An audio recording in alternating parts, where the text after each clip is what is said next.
नमस्कार, मी आकाश जाधव. सर्वप्रथम सगळ्यांना होळीच्या खूप खूप शुभेच्छा. आणि त्याच्यानंतर हा विषय जो तुम्ही आता थंबनेलमध्ये बघितला ते बघून थोडंसं आश्चर्यचकित झाला असाल, पण मला असं वाटलं की हा एक योग्य वेळ आहे त्याबद्दलचा व्हिडिओ बनवण्यासाठी. आता त्याबद्दल साधारण डेली PDF ह्या गोष्टीबद्दल मला आपल्या आजच्या व्हिडिओच्या माध्यमातून बोलायचं होतं. हे बोलत असताना मला एक अनाऊन्समेंट जी आहे ती आपल्या बॅचेसची करायची होती.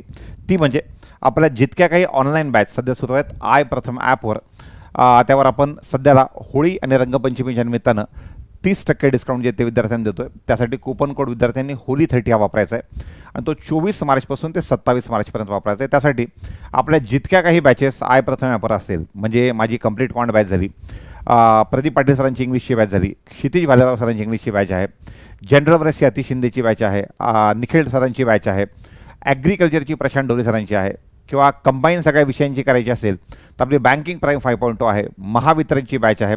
ह्या सगळ्या बॅचेस विद्यार्थ्यांना ह्या निमित्तानं जे ते होळीच्या निमित्तानं मिळू शकतात. खूप दिवसापासून अर्थात 26 जानेवारीपासून विद्यार्थी विचारत होते की पुढचं कधी आहे. ते सध्या मला असं वाटतं ही संधी विद्यार्थ्यांना उपलब्ध झालेली आहे. आपण आपल्या व्हिडिओ देऊयात. हा व्हिडिओ पहिल्यांदा माझ्या डोक्यामध्ये खूप दिवसापासून होता, पण झालं असं की मागच्या काही दिवसामध्ये स्पेसिफिकली जेव्हापासून मी आता ह्या मधल्या काळामध्ये SOची एक्झाम संपली, काउन्सिलिंगचा वेळ वाढवला. एक 30 दिवसापैकी 20 दिवस मी त्या काउन्सिलिंगमध्ये असतो आणि त्यामध्ये रोजचे एक 2-2.5 तास मला एक रोजची 10-12 मुलं जे ते येतात आणि ह्या गोष्टी ज्या आहेत ते डिस्कस करतात. निकाल न येण्याच्या पाठीमागचं कारण काय येतोय, काय येत नाही, पॉझिटिव्ह निगेटिव्ह काय होतं, हे सगळं डिस्कस केल्याच्यानंतर मला असं वाटलं की ही एक अशी गोष्ट आहे ज्यावर आपण बोललं पाहिजे. डेली PDFमध्ये होतं काय की विद्यार्थ्यांना वेगवेगळ्या सोर्सेसच्या माध्यमातून, सगळ्यात महत्त्वाचं म्हणजे हा व्हिडिओ बनवत असताना मला कुणालाही कोणत्याही फॅकल्टीला असेल किंवा कोणत्या नॅशनल लेवलच्या फॅकल्टी असेल तर पिन पॉईंट करायचं नव्हतं आणि नाही आहे. प्रत्येकजण आपापल्या हिशोबाने जे ते बेस्ट देण्याचा प्रयत्न करतो आहे, पण ह्या गोष्टीचे ह्या ॲक्टिव्हिटीचे मला फायदे कमी आणि तोटे जास्त वाटले. तर त्यामुळं मला असं वाटलं की ह्यावर एक स्पेसिफिक व्हिडिओ जो तो बनवला पाहिजे. बघा, ह्या ॲक्टिव्हिटीमध्ये सगळ्यात जास्त इन्वॉल्व मुलं कोणते असतात, ज्यांचा प्री काही मार्काने निघत नाही आहे किंवा ज्यांचा प्री काही मार्कांनी निघतोय किंवा काही प्री निघतात सगळ्याच्या सगळ्याने.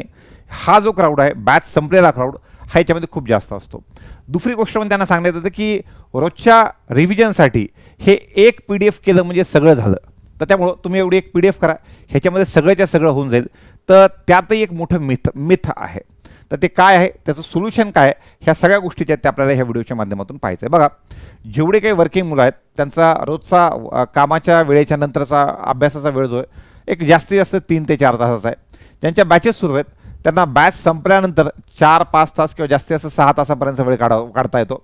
आणि जे विद्यार्थी डेली पूर्ण फ्री आहेत त्यांच्यासाठी अभ्यासाचा एक क्वालिटी टाईम जर आपण साईडला काढला तर तो 8 ते 9 तासाचा क्वालिटी टाईम जो आहे तो साईडला निघतो. तेवढा वेळ त्यांचा अभ्यास जो तो होऊ शकतो आणि होतो. आता ह्या वेळेपैकी होतं असं की नवीन अभ्यासाला वेळ किती द्यायचा आणि रिव्हिजनला वेळ किती द्यायचा.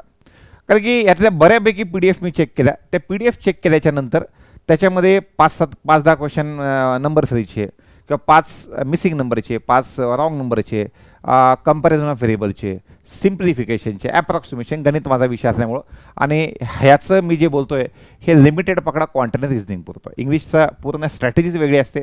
त्यासाठी क्षितिज सर आहेत, प्रदीप पाटील सर आहेत, हे जास्त चांगल्या पद्धतीने जे ते सांगू शकतील.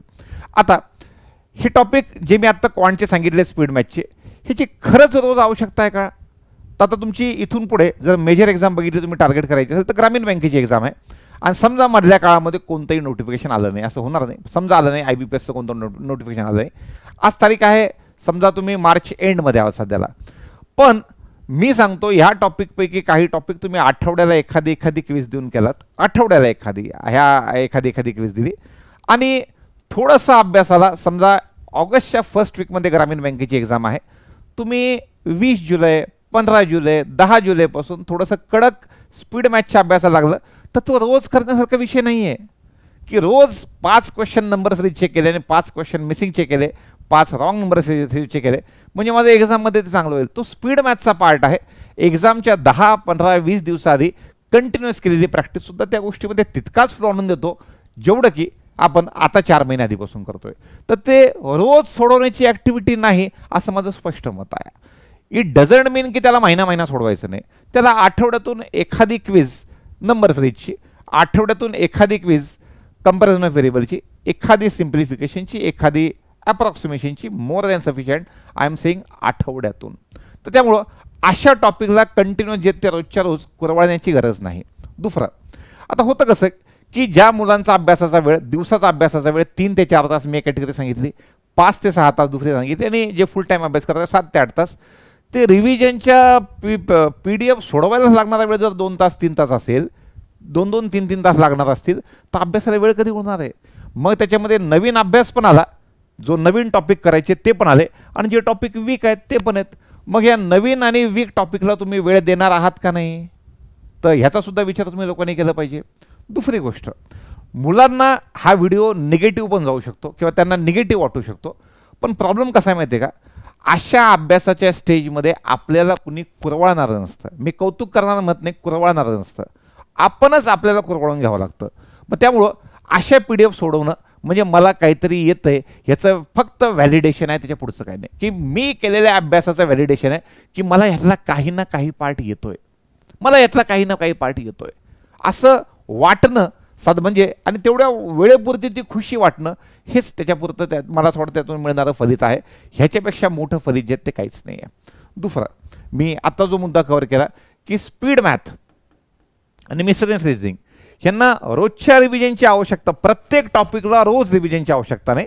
आपण हळूहळू जरी घेतलं, मी एक्झाम्पल तुम्हाला सांगतो, हे जास्त करून हे सगळ्या बॅचेसमध्ये सांगत असतो, जिमचं सांगतो. जिममध्ये गेल्याच्या नंतर पहिले एक दिवस 2 दिवस 3 दिवस किंवा आठवडा आपल्याकडून थोडंसं कार्डिओ करून घेतल्याच्यानंतर तो जो ट्रेनर आहे, हा ट्रेनर रोज सगळे व्यायाम करा म्हणून नाही सांगत. रोज किंवा कोणते एखादे प्रोफेशनल बॉडी बिल्डर बघा, हे लोक रोज सगळ्या बॉडी पार्टचे व्यायाम करत नाही. हे ठरवून साधारणतः आठवड्यामध्ये डिवाइड करतात. काही लोक 4 दिवसात करतात, काही लोक 5 दिवस करतात. पण प्रत्येक पार्ट रोज केलाच पाहिजे, बॉडी बनण्यासाठी प्रत्येक पार्ट रोज केलाच पाहिजे असं बिलकुल नाही. हे तुम्ही कोणत्याही जिमला विचारा नाही, जिममध्ये लागणारा पार्ट हा जसाच्या तसा इथे लागू होतो. तर त्यामुळं प्रॉब्लेम असा आहे की ह्या स्पीड मॅथमधला किंवा मिसलेनियस रिझनिंगमधला किंवा बेसिक लेवलच्या DI मधला किंवा इझी पझलमधला ह्यातला प्रत्येक पार्ट रोज केलाच पाहिजे असं नाही.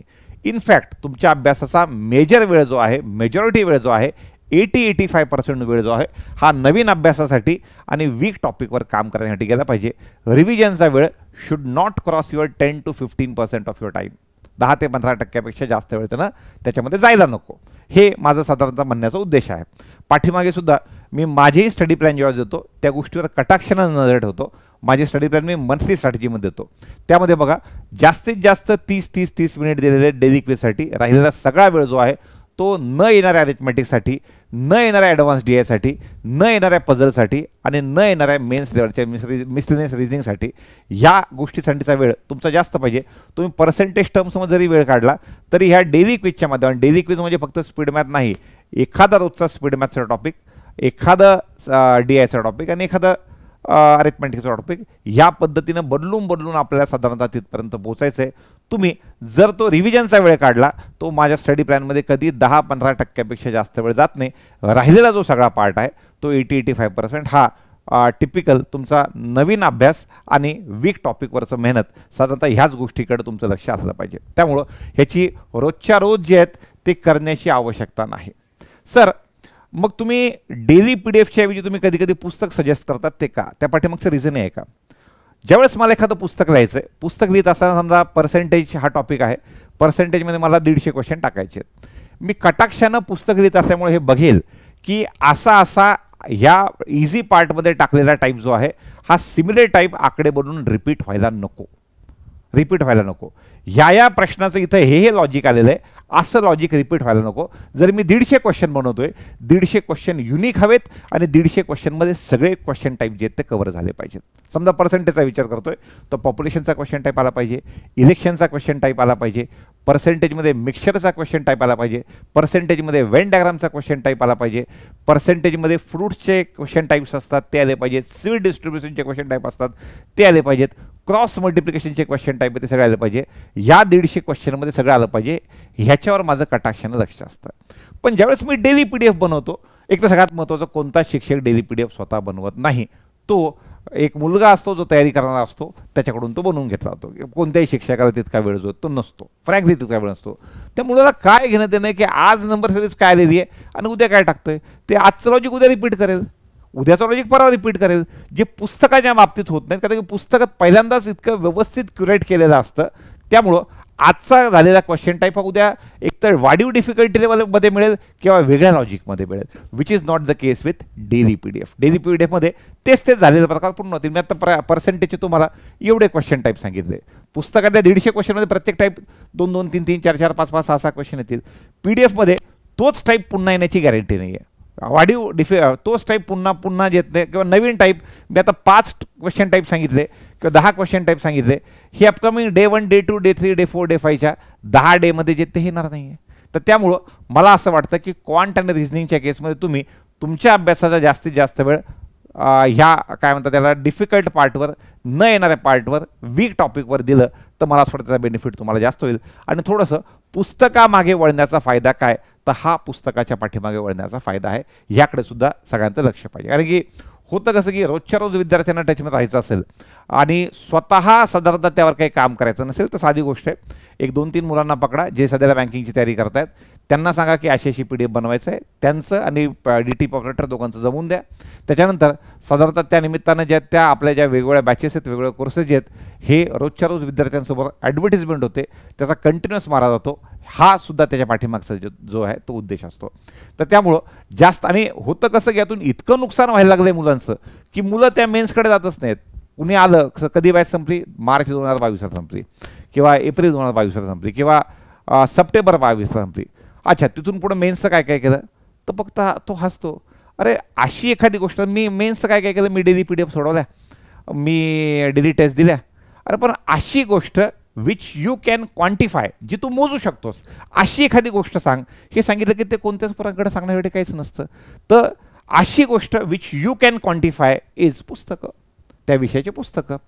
PDF करत असताना माझा थोडासा जोर हा बंडल्ड PDF कडे का आहे, त्या पाठीमागचं कारण काय, पुन्हा बंडल्ड PDF बनवायचा असेल म्हणजे तो बंडल्ड PDF हा एक कंटिन्युअस तुम्हाला डे 1 पासून डे 50 बनवायचं आहे. तिथं सुद्धा PDF बनवणारा जो आहे तो एक सिक्वेन्स ठेवतो बंडल्ड PDF मध्ये, गाईडलीच्या बंडल्ड PDF मध्ये, की डे 1 मध्ये जे आलेलं आहे डे 50 पर्यंत ते लॉजिक तसे क्वेश्चन जे ते पुन्हा रिपीट व्हायला नको. पण रोजच्या या डेली PDF मध्ये पहिल्या PDF मध्ये काय आहे हे PDF नंबर 2ला माहीत नसतं, दुसऱ्यामध्ये काय आहे हे 3ला माहीत नसतं, तिसऱ्यामध्ये काय आहे हे 99ला माहीत नसतं, काहीच माहीत नसतं.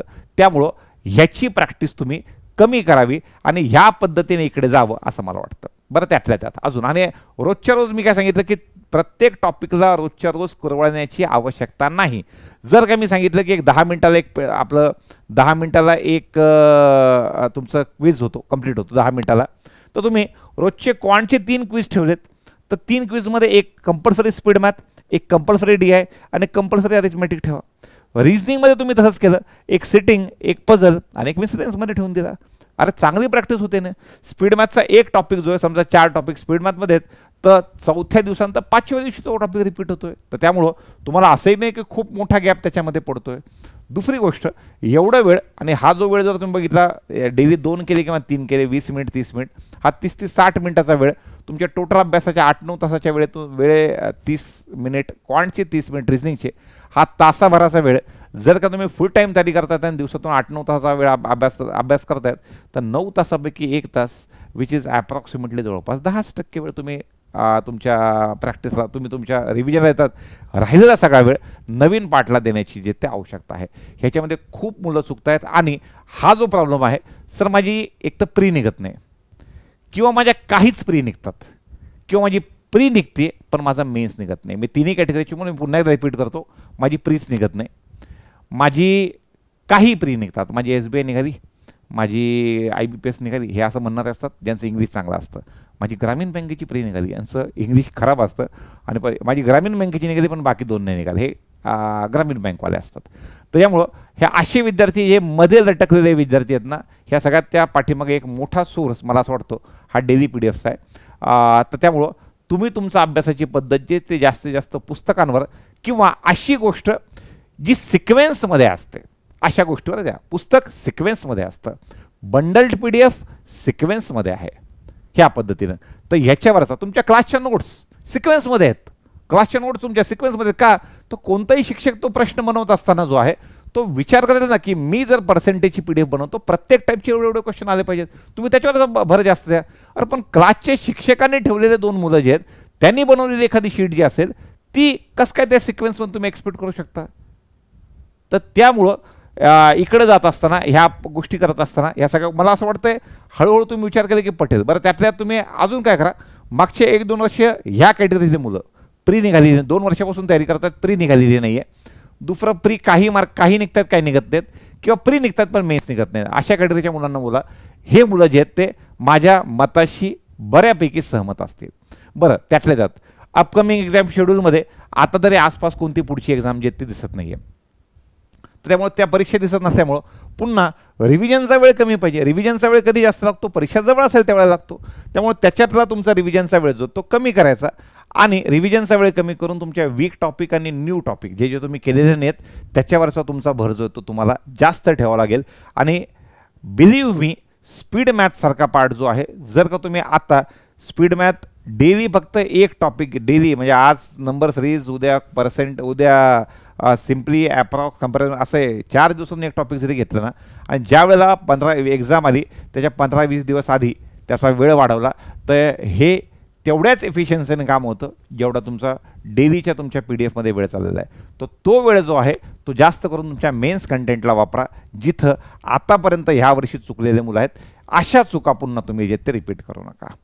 तर हे असं सर मेन्स लेवल PDF-बद्दल साधारणतः म्हणणं काय बघा. त्या मेन्स लेवल PDF-मध्ये पुन्हा एकदा जे आहे तर कंपॅरेटिव्हली प्री लेवल PDF-पेक्षा मी मेन्स लेवल PDF-च्या सोबत जाईल. पण प्रॉब्लेम काय माहिती आहे का, इथं सुद्धा एक पॉप्युलस गोष्ट ज्याला म्हणतात की ज्या गोष्टीला फेम मिळतं हे मेन्स लेवल PDF म्हणून कधीच मिळत नाही. मी जर मेन्स लेवल PDF टाकलं आणि प्री लेवल PDF टाकली तर प्री लेवल PDF जास्त शेअर होते, मेन्स लेवल PDF शेअरच होत नाही. का तर मुलं सोडत असतात, 1 दिवस 2 दिवस 3 दिवस पता डिफिकल्टी जास्त सापडते मग तिथून करत नाहीत. तर तसं तर मला दोन्ही पण नाही असं वाटतं, पण त्यातल्या त्यात थोडं बहुत करायचं असेल तर येस, आणि तुमचा अभ्यास चांगला झाला असेल तर तुम्ही थोडा वेळ जो तो जर का मेन्स लेवल PDF मिळत असेल तर तिथपर्यंत तुम्ही जाऊ शकतात. पण त्यातल्या त्यात जास्त भरोसा हा पुस्तकांवर आणि ऑनलाईन टेस्टवर तुमचा असला पाहिजे. ऑनलाईन टेस्टवर सुद्धा पाहिजे, मग त्या कोणत्याही असो, सेक्शनल टेस्ट असो किंवा फुल लेंथ टेस्ट असो. सेक्शनलमध्ये तुमच्या प्री लेवल किंवा मेन्स लेवल दोन्ही पण, आणि फुल लेंथमध्ये प्री आणि मेन्स दोन्ही पण. आता सध्या एक्झाम नसल्यामुळं सध्या अभ्यासाचा मॅक्सिमम मोड तुमचा ऑफलाईन, आणि जसा एखादी एक्झाम येते तसं ऑनलाईनमध्ये शिफ्ट झालं तर त्याला प्रॉब्लेम, तसं जास्तीत जास्त ऑनलाईनवाल्या मोडमध्ये शिफ्ट झालं तर त्याला मला प्रॉब्लेम वाटत नाही आहे. तर हा फरक आहे सिंगल किंवा इंडिव्हिज्युअल PDF मधला आणि बंडल PDF मधला. Bundle PDF is a sequence.